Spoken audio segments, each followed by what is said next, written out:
as in one of the four horsemen of the apocalypse, is your anti-hero for this installment of the Darksiders series. Darksiders II blends action combat, Zelda-style dungeon puzzles, and role-playing game mechanics into a very unique action-adventure game. We spoke to producer Jay Fitzloff about why Darksiders II was one of THQ's biggest games at this year's E3. We've kept the same basic elements that from Darksiders 1 that we feel make a Darksiders title what it is. And those three things are combat, traversal and exploration, and puzzle solving.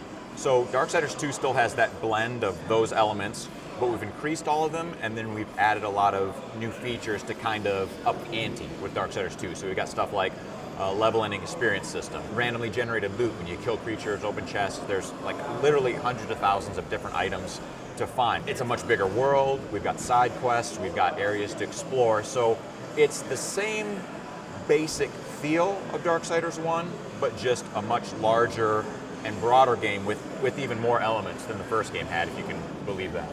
We consider it an action-adventure game, but we feel that kind of genre is kind of lost its way, where action-adventure really not commonly means an action game where there's some items that you pick up here and there that change some things, where we want to make it's an adventure game first, almost adventure action, where there's so much to explore, so much to discover, that it adds a lot of replayability, and it's worth going off the beaten path.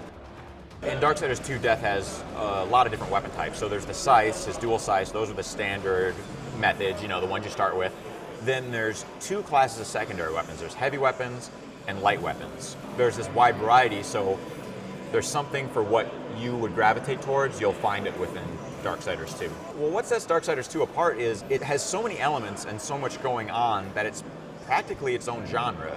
People who play the game, it never gets old because there's always something new going on, there's something new to discover. We'll throw a curveball at you and all of a sudden you're doing something different than you had the entire game. So when somebody plays the game, it's an easy game to get wrapped up in because it's so unique and has so many elements and combines everything so well that it's really unlike anything else out there.